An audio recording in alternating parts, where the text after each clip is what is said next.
샬롬, 이동춘 목사입니다. 오늘도 여러분의 삶이 주님의 평안으로 가득하시길 기원하며 하나님의 말씀을 나누겠습니다. 오늘 주시는 말씀은 다니엘서 12장의 말씀입니다. 이 말씀 중에 8절로부터 13절을 읽겠습니다.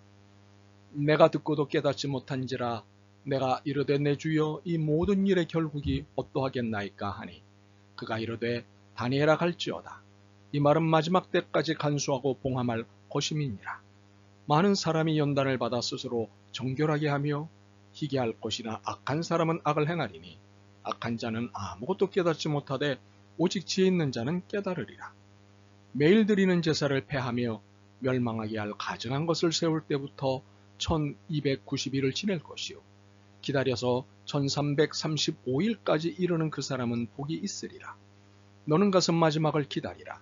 이는 내가 평안히 쉬다가 끝날에는 내 몫을 누릴 것임이라. 아멘. 다니엘서 12장 말씀을 본문으로 마지막 시대의 최고의 충성이라는 제목으로 말씀을 나누도록 하겠습니다.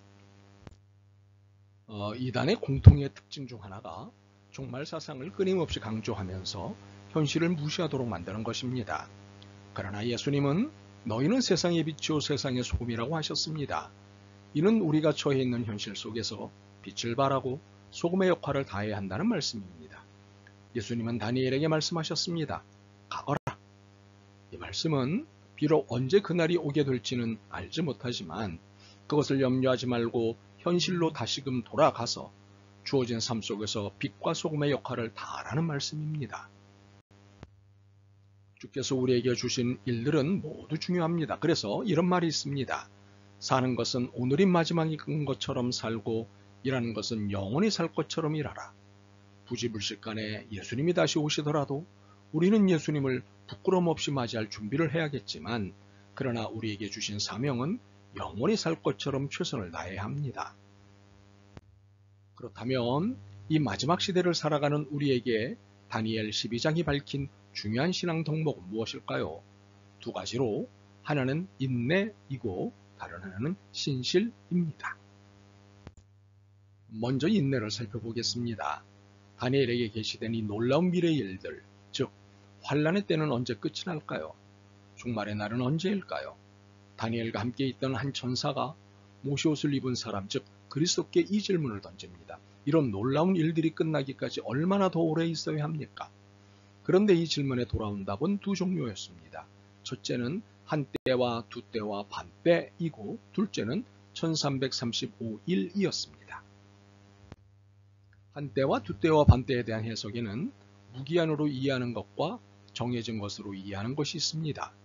무기한으로 이해하는 측은 한때를 상당한 기간으로, 두때를 보다 긴 시간으로, 반때는 지나고 나면 두려워하던 것에 반도 되지 않을 시간으로 이해합니다. 이 이해는 예언의 시간을 불확정적으로 생각합니다. 반면에 정해진 시간으로 이해하는 측은 역사 속에서 전개되는 환란은 정해진 때까지 계속되지만 정해진 시간이 되면 환란의 끝은 있다고 이해합니다. 또한 1335일에 대해서도 한때와 두때와 반때에 대한 해석과 같은 이해들이 있습니다. 즉 무기한적 이해와 제한적 이해가 있습니다. 그렇다면 어느 쪽의 이해를 따르는 것이 바르거나 나을까요? 그런데 어느 쪽 이해를 따르든 그 결과는 달라지지 않는다는 사실입니다. 우리가 얻는 결과는 환란의 끝과 종말이기 때문입니다. 단지 그 시간이 어느 정도냐이지 환란이 있으면 분명한 것이고 그 끝 또한 있음이 분명하지 않습니까? 그렇다면 우리에게 관심은 언제 끝나느냐가 아니라 이 날들을 어떻게 참을 것이냐는 인내의 문제에 있어야 합니다. 주님은 이렇게 말씀하셨습니다. 1335일이 지나가기까지 기다리면서 참는 사람은 복이 있을 것이다. 천사는 환란의 날이 언제 끝날 것이냐에 관심이 있었습니다. 그러나 주님은 기다리며 참는 자의 복을 선언하셨습니다. 신앙생활에 있어 인내는 중요한 덕목입니다. 바울은 사랑의 특성을 여러 각도에서 소개했는데 그 중에 오래 참고 참으며 견디는 것으로 소개를 한 것을 볼 수 있습니다. 그리고 성령의 9가지 열매 중에 오래 참음의 열매를 소개하였습니다. 이처럼 성경은 우리에게 인내의 중요성과 필요성을 강조합니다. 더욱이 마지막 시대는 신앙의 인내를 요구합니다. 짐승과도 같은 적그리스도가 등장하여 하나님을 예배하는 것을 폐하려고 할 것이기 때문입니다. 이스라엘과 팔레스타인 사이의 화해가 이루어지고 유대인들이 그렇게 소원하며 기다리던 예루살렘 성전이 다시 복원되겠지만 곧이어 그 성전에 적그리스도 즉 가증한 것이 세워질 것입니다. 이러한 일련의 일들은 성도들을 향한 박해와 연관되어 있습니다. 그렇기에 이러한 박해로부터 견디기 위해서는 인내 훈련을 받아야 합니다. 견디지 않으면 배교자가 될 수밖에 없기에 우리는 믿음으로 견디는 삶을 살아야 합니다. 자, 이번에는 신실을 살펴보겠습니다. 그리스도께서는 우리에게 인내에 이어 신실할 것을 주문하십니다. 너는 끝까지 신실하여라. 어째서 인내에 이어 신실함을 주문하실까요? 신실이라는 말에는 충성의 의미가 있습니다. 그러므로 단순히 참고 견디는 것이 믿음이 아니라 맡은 일을 해내면서 견디는 것이 믿음입니다. 그리스도께서는 거룩한 백성이 받는 핍박에는 점증되는 악과 예배를 패하는 일이 대표적인 핍박이 될 것이라고 말씀하십니다. 이것은 적그리스도와 배교자들의 횡포 그리고 이 횡포에 맞선 순교가 연이어질 것이라는 말씀입니다. 바로 이러한 현실에서 믿음으로 견딘다는 것은 무엇보다도 중요한 덕목일 수밖에 없습니다. 그러나 견디는 인내와 더불어 주님에 대한 신실함의 충성을 보여야 합니다. 우리는 이것을 승리의 삶이라고 표현할 수 있습니다. 13절입니다. 너 다니엘아 너는 끝까지 신실하여라. 너는 죽겠지만 끝날에는 내가 일어나서 내게 돌아올 보상을 받을 것이다. 자, 그렇다면 어떻게 충성해야 할까요? 첫째, 예수님처럼 사단의 시험과 도전 앞에서 단호히 경제 권력, 종교 권력, 사회 정치 권력을 거부하는 충성입니다. 오로지 주님께 대한 충성으로 사는 것입니다. 둘째, 어린 양이 어디로 가든지 끝까지 따라가는 충성입니다. 마지막 시대 짐승의 무자비한 횡포가 시작되고 신자들이 배교하며 성도들이 순교당할 때 놀랍게도 주님은 힘없는 어린 양의 모습으로 있을 것입니다. 이런 상황에서 누가 어린 양을 따라가겠습니까? 그러나 어린 양이 어디로 인도하든 따라가는 성도들이 있습니다. 그들은 승리자들입니다. 이것이 충성입니다.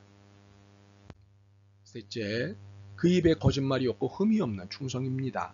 이들은 성결과 거룩을 사모하며 끝까지 정직성을 포기하지 않고 주님의 은혜 가운데 강한 모습을 견지하는 충성입니다. 마지막으로 전도와 선교에 대한 충성입니다. 민족과 열방들에게 영원한 복음을 전하는 전도자들과 선교사들, 전도와 선교사에게 헌신한 중보기도자들, 그리고 거룩한 교회입니다. 이들이 세계 역사를 만들고 마감시킬 것입니다. 주님이 예정하신 마지막 사람이 구원을 받는 순간 주님의 재림이 이루어질 것입니다. 주님의 재림의 날은 세계 역사의 마감인 것을 우리는 압니다. 그러므로 전도와 선교는 충성의 열매입니다. 마지막 때의 징조를 계시하시면서 인내와 충성을 요구하신 것은 한 사람이라도 더 주님께 오게 하시려는 하나님의 마음이십니다. 이것이 다니엘서를 우리에게 계시하신 이유입니다. 지혜 있는 사람은 하늘의 밝은 빛처럼 빛날 것이요 많은 사람을 옳은 길로 인도한 사람은 별처럼 영원히 빛날 것이다. 아멘. 주님, 이 마지막 시대를 살아가는 사람으로 전도와 선교의 책무가 주어졌음을 깨달았습니다. 이 책무에 성실하게 하시고 인내심으로 하나님의 나라를 확장하게 하옵소서. 예수 그리스도의 이름으로 기도드립니다. 아멘. 오늘도 여러분의 믿음과 삶을 응원합니다. 사랑합니다.